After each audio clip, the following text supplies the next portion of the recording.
I was so excited for this trip to Aspen with my wife Sophia and her college friends. For months, I had been putting in extra hours at the coffee shop to save for this luxury getaway. The private jet landing the snow-capped mountains, the exclusive resort, it all seemed perfect until we reached the reception desk. The clerk looked confused. "I have reservations for everyone except Mr. Alvarez." Sophia's friend Jackson smirked. "We reserved rooms only for the elites." "We are the only important people here," I calmly said. "Then I will leave," and walked out. Before I tell you what happened next, let me know where you are watching from. Hit that subscribe button if you have ever felt excluded by people who thought they were better than you. I met Sophia at the coffee shop, where I worked as a barista in downtown Seattle. She would come in every morning for her almond milk latte with an extra shot, always impeccably dressed in designer clothes that probably cost more than my monthly rent. Despite our different backgrounds, we connected over a shared love of indie music and hiking. When she left her number on a napkin one rainy Tuesday, I never imagined it would lead to marriage. Our romance moved quickly. Sophia was used to getting what she wanted, and apparently she wanted me.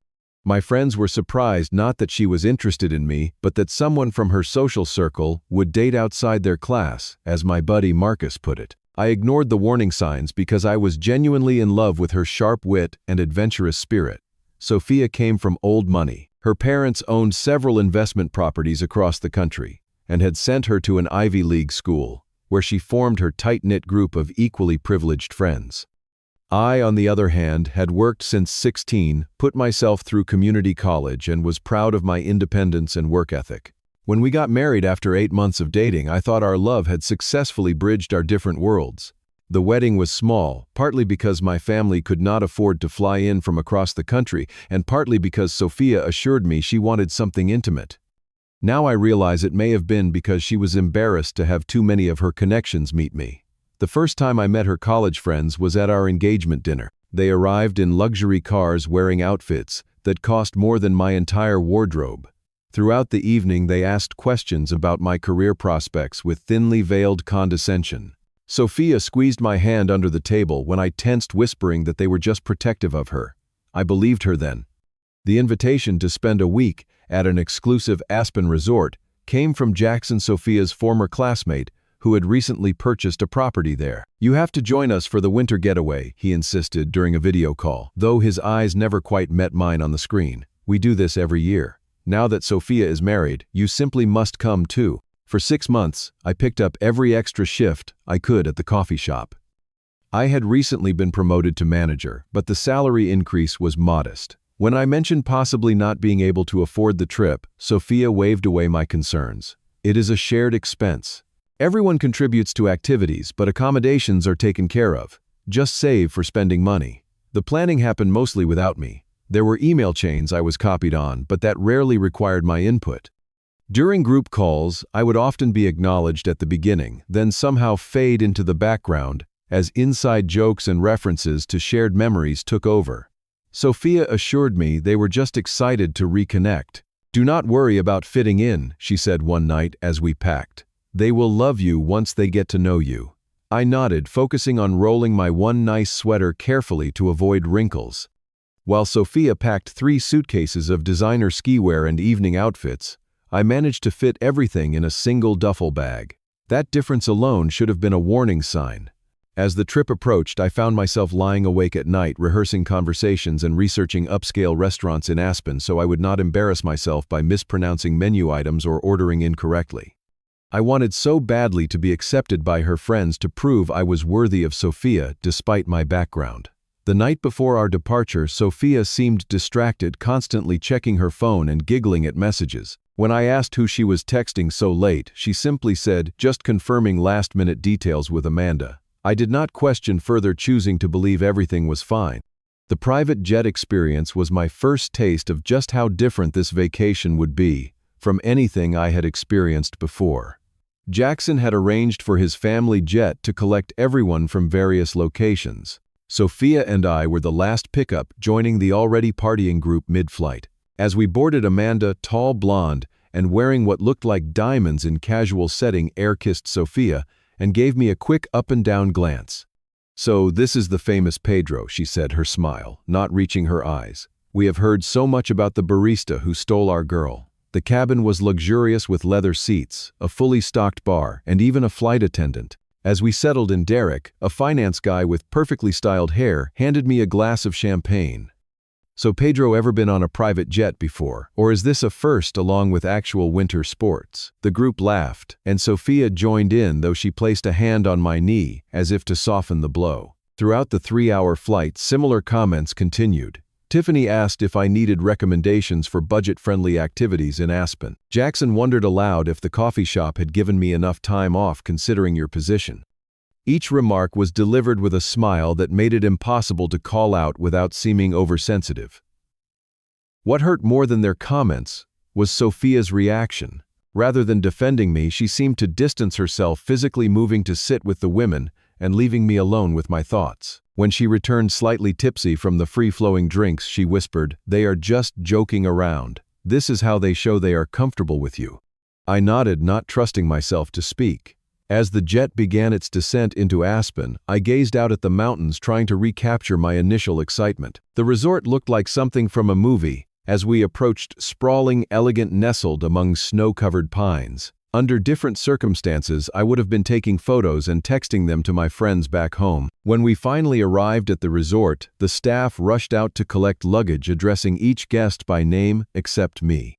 "And you are, sir?" one attendant asked, as I stood awkwardly by my single bag. Before I could answer, Jackson cut in. "He is with the Caldwell party. Not he is Sophia's husband, or even he is Pedro, just an unnamed attachment to their group."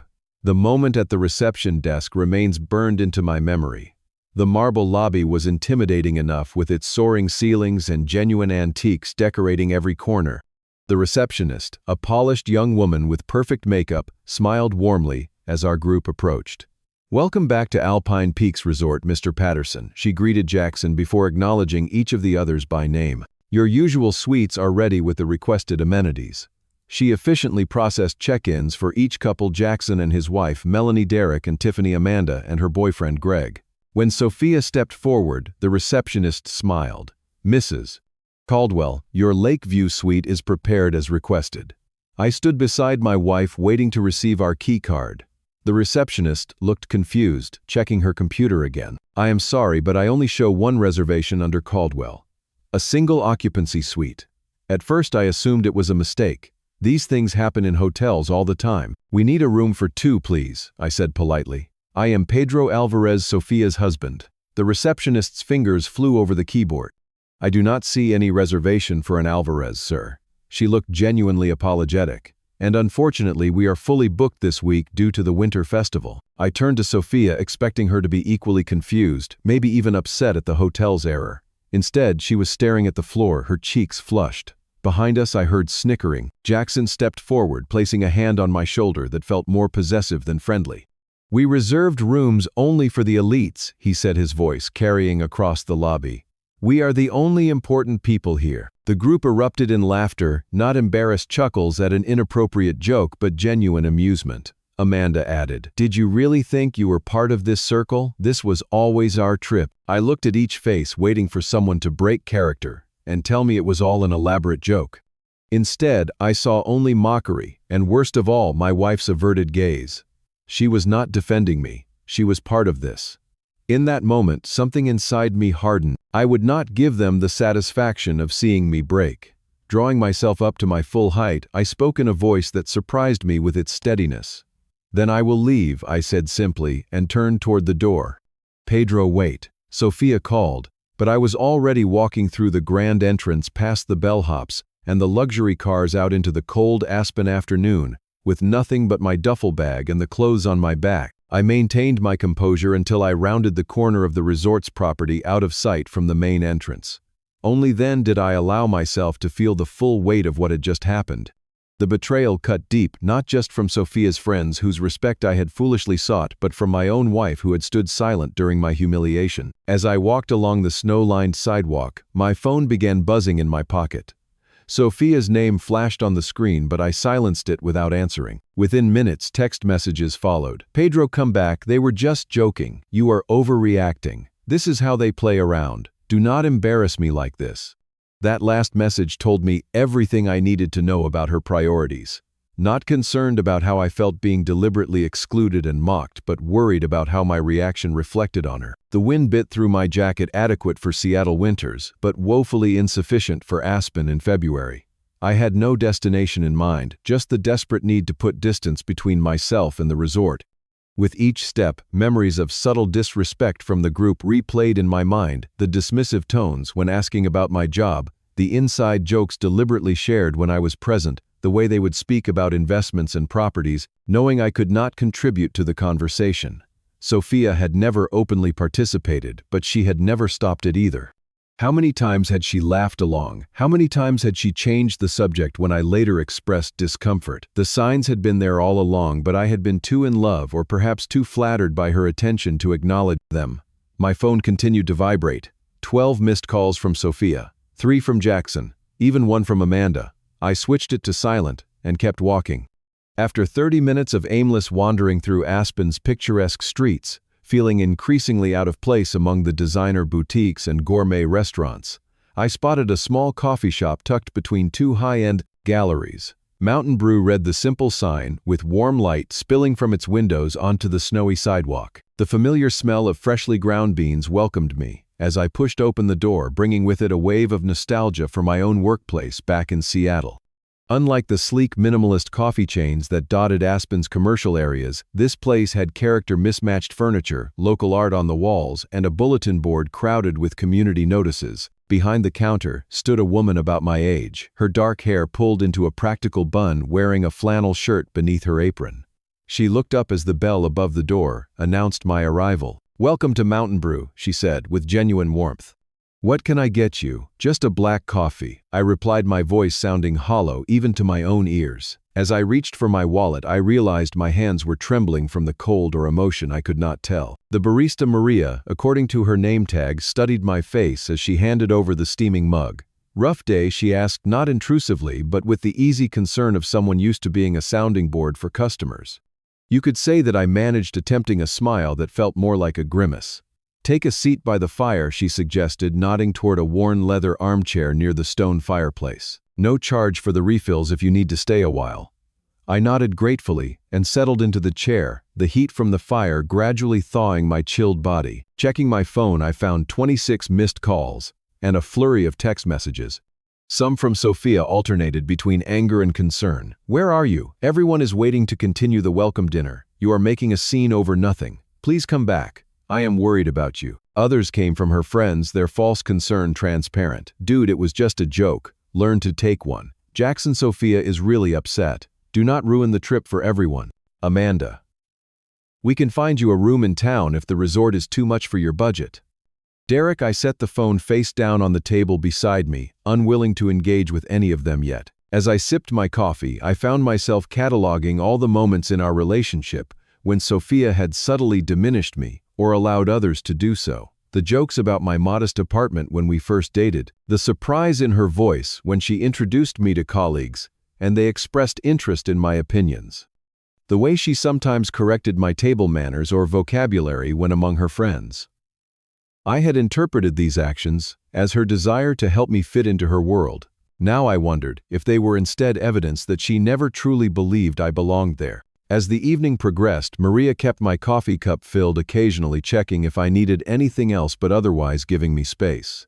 The shop gradually emptied as the dinner hour approached, until I was the only customer remaining. During a lull in business, Maria approached with her own mug of tea. "Mind if I join you? I am about to close up, but you seem like you might need a friendly ear." I hesitated, then nodded. Something about her unpretentious manner felt safe after the day I had experienced. "I am Pedro," I offered as she settled into the chair opposite mine. "Maria," she replied, though I already knew from her name tag. "Not to pry, but you look like someone who just had the rug pulled out from under them." Perhaps it was the kindness of a stranger, or simply emotional exhaustion, but I found myself telling her about the resort incident, Sophia's betrayal, and the dawning realization that my marriage might have been built on a foundation far more fragile than I had believed. "That is awful," Maria said when I finished, genuine indignation in her voice. "Unfortunately, not the first time I have heard something like this happen at Alpine Peaks." I looked up surprised. "What do you mean?" Maria glanced toward the window, then back at me. "My brother works maintenance there. The staff talk about certain groups of guests. She hesitated, seemingly weighing whether to continue. There is this particular crowd that comes every year, super wealthy, entitled. They have a reputation for testing people. Testing people. I repeated, my stomach tightening. They bring outsiders, usually new partners or spouses who do not come from money. Then they create scenarios to humiliate them, see if they will put up with it to remain in the circle. She shook her head disgustedly. My brother says they even have a term for it, elevation assessment. Like they are doing people a favor by determining if they deserve to be in their precious social orbit. I felt physically ill. Are you saying this was planned? That Sophia knew? Maria looked at me sympathetically. I cannot say for sure about your wife. But if her friends are who I think they are, Jackson Patterson's crowd, then yes, this is their thing. Last year they did something similar to some guy's new girlfriend. Told her the wrong time for a dinner, then acted like she was irresponsible when she showed up late.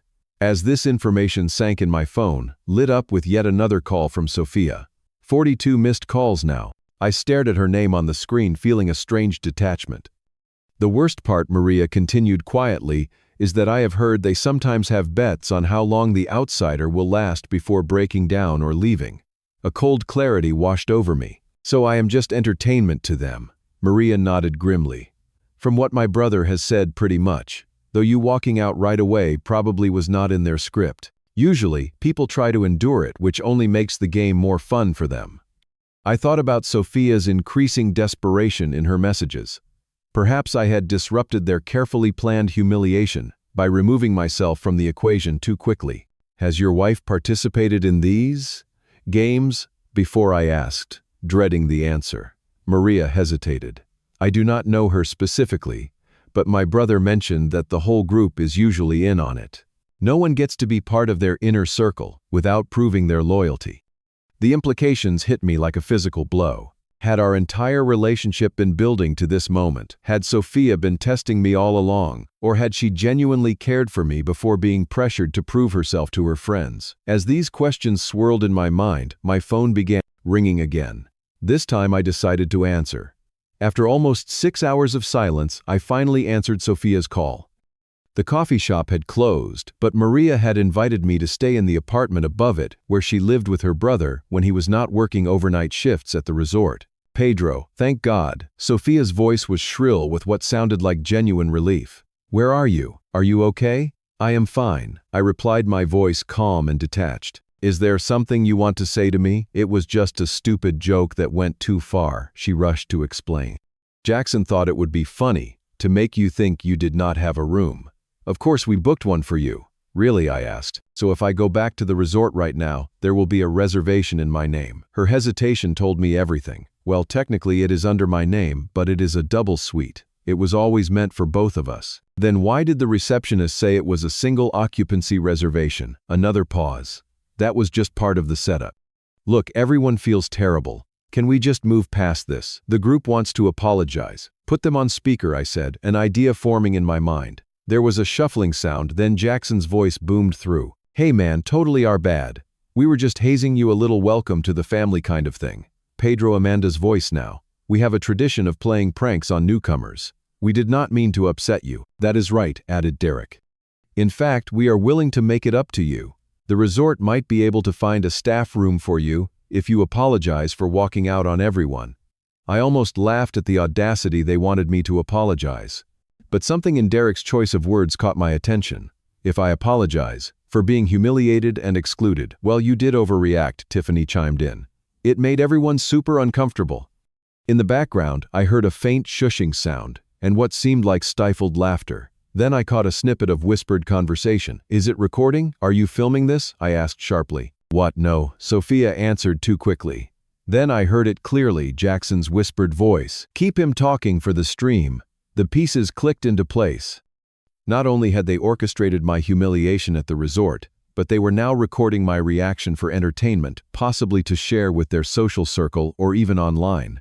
I know about your elevation assessments, I said flatly. Complete silence fell on the other end of the line. I know about the bets you place on how long outsiders will last. I know this is a game you play regularly. My voice gained strength with each word.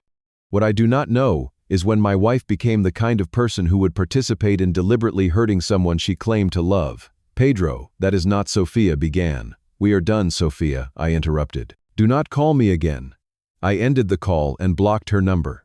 The revelation about the live streaming broke something fundamental in me. It was not just a cruel joke.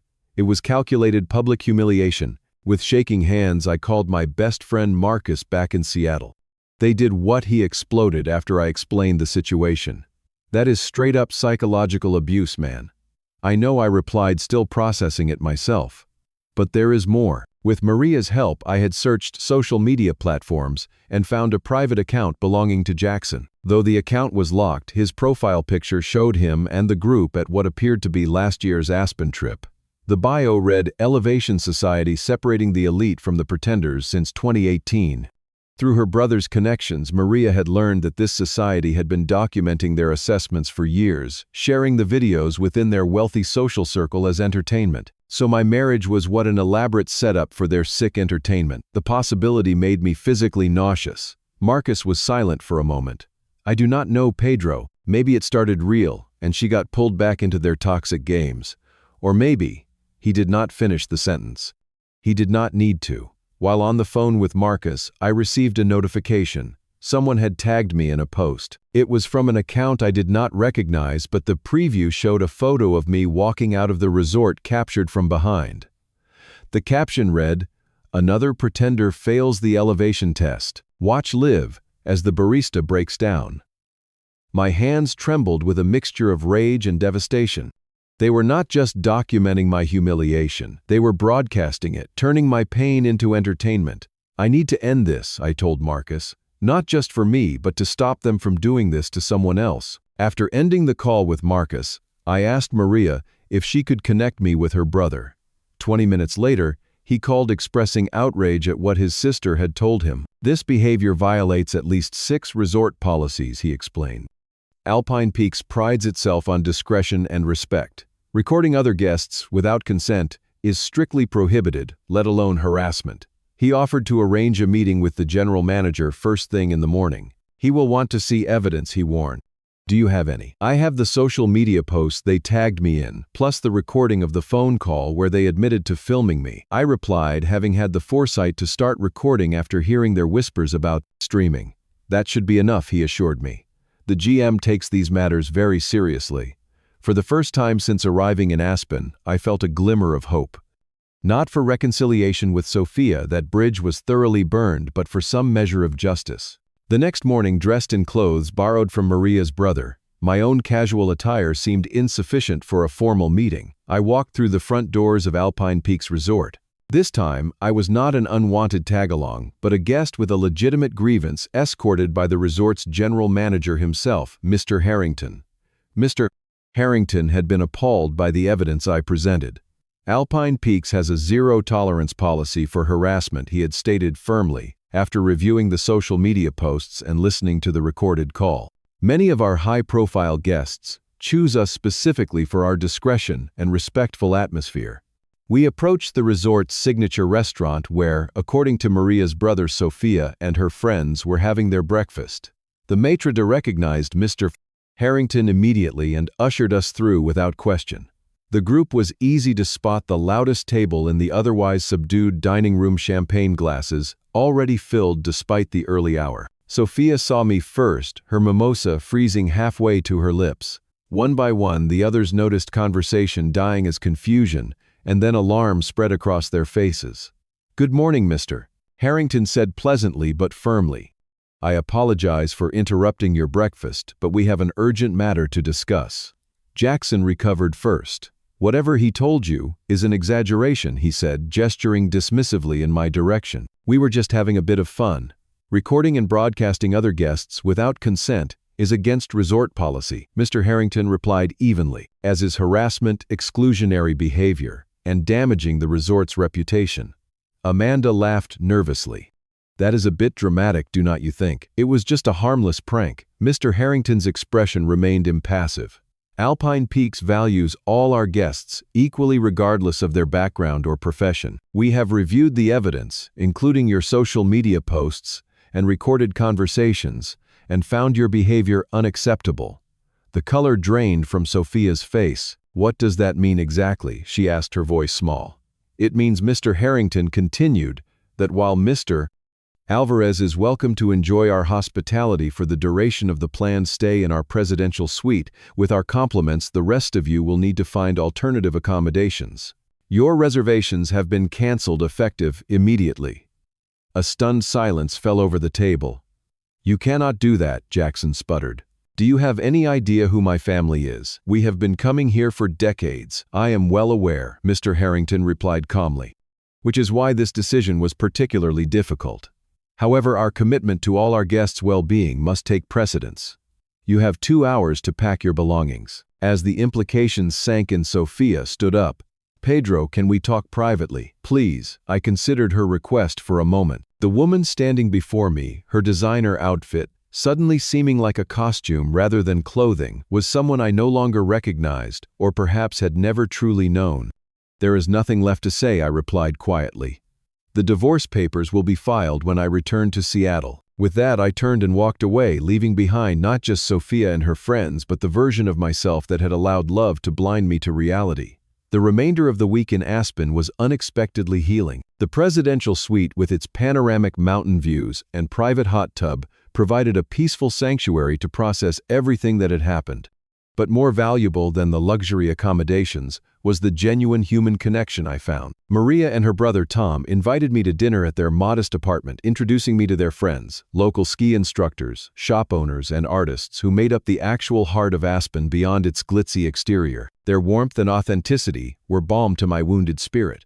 Word of what happened spread quickly through the resort staff, and I found myself receiving small kindnesses from unexpected sources: an upgraded ski rental from the equipment manager, a complimentary lesson from a sympathetic instructor, restaurant recommendations from the concierge that featured local haunts rather than tourist traps. Meanwhile, Sophia and her friends had been forced to relocate to a hotel in a neighboring town as Aspen was fully booked for the festival. According to Tom, they had attempted to leverage connections to override Mr. Harrington's decision, only to discover that the resort's owner was an old-school hospitality professional who backed his manager completely. Their social media accounts, once filled with carefully curated images of luxury and exclusivity, now faced an unexpected backlash. Someone I never discovered who had leaked portions of their elevation assessment videos to broader social circles, and the response was overwhelmingly negative. Comments condemned their behavior as disgustingly elitist and straight-up bullying. Several times, Sophia attempted to contact me through the resort's house phone or by sending notes with staff. I returned each note unopened and refused each call. Whatever we had once shared was irretrievably broken, and I needed to focus on rebuilding my sense of self rather than understanding her betrayal. On my final evening in Aspen, I stood on the balcony of the presidential suite, watching the sunset paint the mountains in shades of pink and gold. My phone buzzed with a text from Marcus. "How are you holding up, brother?" "Better than expected," I replied honestly. "I think I needed this to happen." "No one needs to be humiliated by people they trusted," he texted back. "True," I acknowledged. "But I needed to see who Sophia really was, and maybe who I really am too." Because that was the unexpected gift of this painful experience: clarity. About Sophia, yes, but more importantly, about myself. I had spent our entire relationship trying to be someone I was not, someone worthy of her world, when I should have been asking whether her world was worthy of me. Returning to Seattle meant facing the practical aftermath of my marriage's implosion. Sophia had moved most of her belongings out of our apartment by the time I returned, leaving behind only wedding photos and jointly purchased furniture. The divorce proceedings revealed facets of her character I had never fully acknowledged. She contested our prenuptial agreement, attempted to claim part ownership of my recently opened coffee shop funded entirely by my savings, and even tried to argue that her social connections had increased its value. Her true colors showed most vividly when her lawyer suggested that I had benefited significantly from the cultural capital and connections provided by the marriage, as if love could be quantified in networking opportunities. Throughout this challenging period, I found support from unexpected sources. Regular customers at my coffee shop who had watched my relationship with Sophia from the beginning rallied around me. Maria and I maintained her friendship, providing valuable perspective from someone who understood both sides of Aspen's divided social world. Most surprisingly, Mr. Harrington called me personally 2 months after the incident to inform me that the Elevation Society had been permanently blacklisted from Alpine Peaks and several other luxury resorts after their practices came to light. Their behavior goes against everything the hospitality industry stands for, he explained. No guest should ever feel unwelcome based on their background. 6 months after the disastrous Aspen trip, the divorce was finalized. I kept the coffee shop and our modest apartment. Sophia returned to her pre-marriage life of luxury, though rumor had it that some of her social circles had cooled toward her after the incident. 1 year to the day after walking out of Alpine Peaks Resort, I opened a second location for my coffee shop. Unlike the first, which focused on quick service for busy professionals, this one embraced the community atmosphere I had experienced at Mountain Brew, comfortable seating, local art on the walls, and a policy of treating every customer with equal respect, regardless of whether they ordered a simple black coffee or the most complex specialty drink. I named it Elevation Coffee, not as a reference to mountain heights, but as a reminder that true elevation comes from how we treat others, not from social status or wealth. Looking back now, 3 years later, I recognize that painful experience as one of the most valuable lessons of my life. The humiliation at Alpine Peaks stripped away my illusions about Sophia, yes, but more importantly, it forced me to confront my own insecurities and need for validation. I had been so focused on being accepted by Sophia and her world that I had compromised parts of myself without even realizing it. Each time I laughed off a condescending comment, each time I worked extra shifts to afford experiences that did not truly bring me joy, each time I silently accepted being treated as less than I was, telling myself that I was not enough, as I was. The initial pain of betrayal was excruciating, but the freedom that came after was worth it. Freedom from pretending, from striving to meet impossible standards, from measuring my worth through someone else's eyes. Today, my coffee business has expanded to 3 locations, each built on the principle that everyone deserves to be treated with dignity, regardless of their background or bank account. I have found love again, a relationship built on mutual respect rather than fascination with differences. Most importantly, I have found peace with my own story. Those who truly belong in your life will never make you feel like you need to audition for the role of being yourself. Real connection does not require tests of worthiness or performances of status. Sometimes the people who seem to offer elevation are actually holding you down, and sometimes walking away from those who do not value you is the most elevating thing you can do for yourself. Have you ever experienced people trying to make you feel less than because of your background or job? Share your story in the comments below. And if this video resonated with you, please hit that like button and subscribe to hear more authentic stories about navigating life's toughest moments. Remember, your worth is never determined by others' validation. Thank you for listening, and may you always find the courage to walk away from those who do not recognize your value.